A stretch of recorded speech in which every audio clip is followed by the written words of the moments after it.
देखिए आपको बता रहा हूं, दलित का तुलना इन भगवा गुंडों से नहीं कर सकते हैं।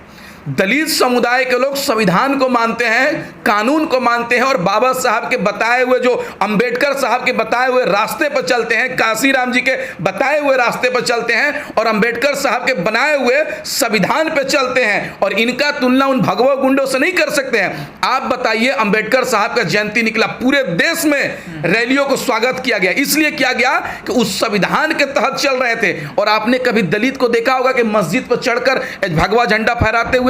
किसी दलित भाई को देखे होंगे कि वो कहते हैं कि भारत में रहना होगा तो जय श्री राम कहना होगा, मुल्ला बहन माँ का गाली दिया होगा, इस तरह से कभी दलित को देखे होंगे आप?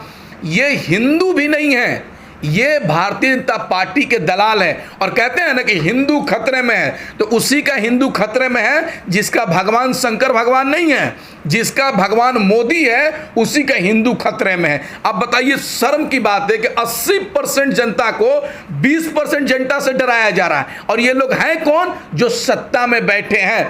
एक जिम्मेदारी से बात कहना चाहता हूं, देश में 15% मुसलमान हैं, 20% मान लीजिए अल्पसंख्यक है, 80% बहुसंख्यक है। अगर बहुसंख्यक चाह देगा तो अल्पसंख्यक इस देश में नहीं रह पाएगा। लेकिन कहाँ नहीं चाहता है, उसको पता है कि देश के अंदर मिलजुल कर ही रह सकते हैं हम। और जो दंगा फसाद कर रहे हैं वो 1% नफरती चिंटू है और उनको पहचानना होगा, हमको भी पहचानना होगा और आपको भी पहचानना होगा।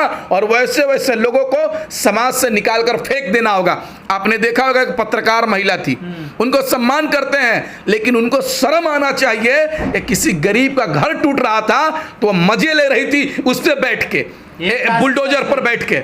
ये ऐतिहासिक तस्वीर बता रहे हैं। हाँ, वही तो कह रहे हैं कि किसी गरीब का घर टूटता है तो उसके ऐतिहासिक कहते हैं कि समाज को शर्मसार करते हैं इस लोग पत्रकारिता के नाम पर। मेहनत तो बहुत करी, बिल्डोजर पे चढ़ कर। हाँ, वही तो कह रहे हैं कि जब गरीबों का घर टूटता है तो पूरे दुनिया में मजाक उड़ाया जाता है, लेकिन कंगना का अंगना टूटता है तो उस समय ये लोग नहीं जाते हैं, उस समय कुछ नहीं कहते हैं।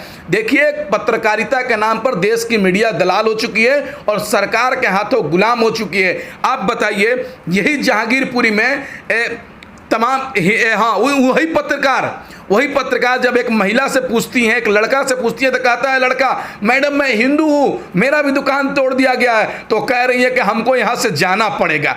आप बताइए, जब हिंदू कह रहा है कि हम लोग भाई भाई मिल के रहते हैं, ये लोग दंगा फसाद करने वाले लोग बाहर से आए हुए हैं, तो इससे क्या सिद्ध होता है कि ये लोग दंगा फसाद करने वाले लोग आरएसएस कार्यालय से आए हैं, भाजपा कार्यालय से आए हैं, एबीवीपी कार्यालय से आए हैं, बजरंग दल के कार्यालय से आए हैं। उस मोहल्ले में और लोग सी ब्लॉक के अलावा बी ब्लॉक है, डी है, ई है, जेड है, सी है और ब्लॉक है ना, वहां के लोग क्यों नहीं आए दंगा करने के लिए? उनको पता है कि हम भाईचारे के साथ रहते हैं। दंगा करने के लिए भाजपा कार्यालय से लोग आते हैं, आरएसएस कार्यालय से आते हैं। और इस देश के दिल्ली के मुसलमानों को भी समझना होगा कि हम जिसको अपना नेता बना रहे हैं वो हमारे दर्द बांटने के लिए नहीं आता। यही पिछले साल दिल्ली में दंगा हुआ, दिल्ली का मुख्यमंत्री कान में रुई डालकर सो जाता है। आज जहांगीरपुरी में लोगों को घर तोड़ा जाता है, मार पीट किया जाता है, आज भी कान में रुई डालकर सो जाता है। हमको ऐसा मुख्यमंत्री नहीं चाहिए जो चुनाव के पहले लंबी लंबी बातें करे और चुनाव के बाद छोटी छोटी बातें करने भी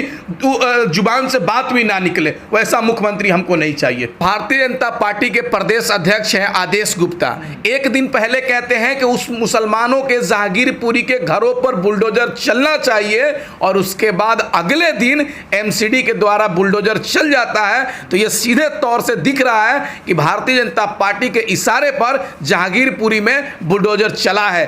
और एक और बात कहना चाहते हैं, यह भारतीय जनता पार्टी मुस्लिम विरोधी नहीं है, यह गरीब विरोधी पार्टी है। क्योंकि आपने जब बुलडोजर चला तो गरीब जूस बेचने वाले पे भी तोड़ा गया, पान बेचने वाले को भी तोड़ा गया और कपड़ा चप्पल जूता बेचने वाले पे भी तोड़ा गया। लेकिन दुर्भाग्य इस बात का है कि मस्जिद को तोड़ा गया।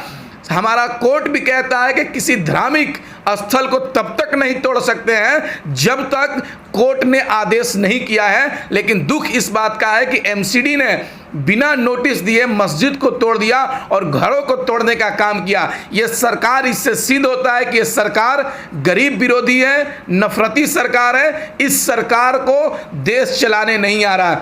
आप बताइए, 2 दिन पहले वहां पर 2 भाइयों के बीच में आपसी तनाव होता है, पत्थरबाजी होता है दोनों तरफ से, आपस में लड़ाई होती है, मारपीट होता है, और उसके बाद 2 दिन के बाद बुलडोजर चलता है, तो इसका मतलब है कि सरकार बदले की भावना से राजनीति कर रही है, जो बिल्कुल गलत है, हमारे लिए, आपके लिए और देश के लिए भी गलत है। इसलिए ऐसी सरकार को देश में कोई जरूरत नहीं है।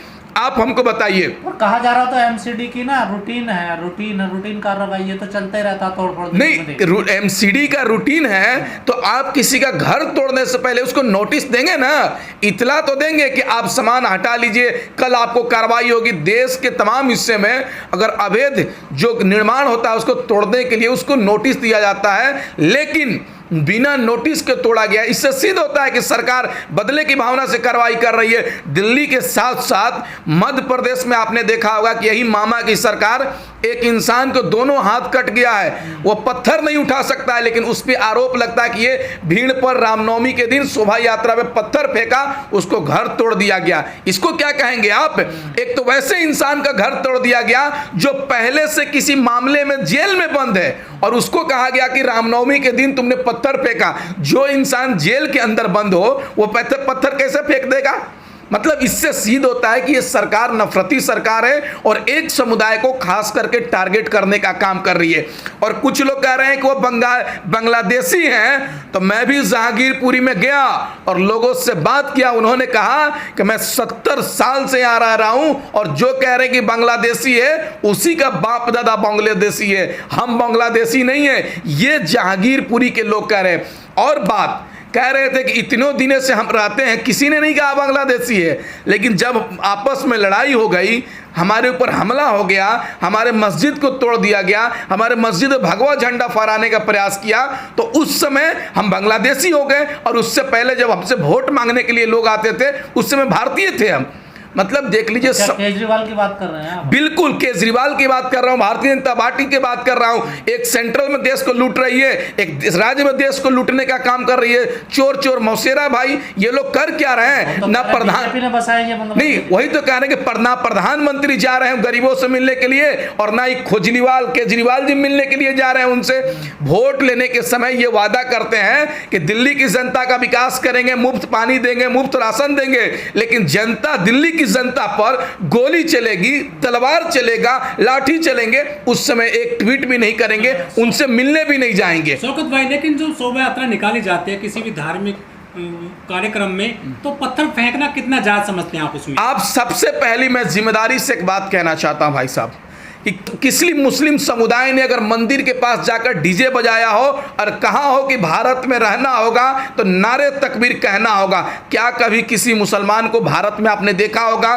क्या किसी मुसलमान को देखे होंगे कि मंदिर के ऊपर चढ़कर हरा झंडा फहराया हो? इस तरह का दृश्य हमने कभी नहीं देखा है आज़ादी के बाद से। लेकिन क्यों आतंकी संगठन आरएसएस, बजरंग दल, एबीवीपी और भाजपा के लोग मस्जिदों के गेट पर जाके नारा लगाते हैं, मस्जिदों के ऊपर भगवा झंडा फहराने का काम करते हैं और कहते हैं कि मुसलमानों ने पत्थर फेंका?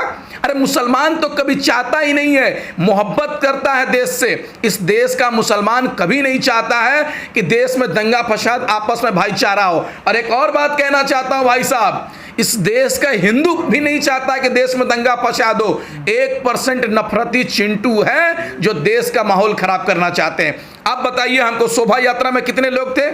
500 लोग होंगे, 200 लोग होंगे, लेकिन 5 लोग ही तो मस्जिद पर चढ़ने का प्रयास किए। 195 लोग तो आगे निकल गए, बस 5 लोग ही मस्जिद पर चढ़ने का प्रयास किए। वह नफरती चिंटू है, वो भारतीय जनता पार्टी के दलाल हैं और देश में नफरत फैलाना चाहते हैं ताकि नफरत फैले और भारतीय जनता पार्टी चुनाव जीते। क्योंकि भाजपा के पास कोई एजेंडा तो है नहीं, इसलिए नफरत के सिवा कुछ करना चाहती नहीं है। उत्तर प्रदेश में इसी तरह बुलडोजर चल रहा है, मध्य प्रदेश में गरीबों को घर तोड़ा जा रहा है, दिल्ली में तोड़ा गया। क्या कोर्ट कहाँ गया है?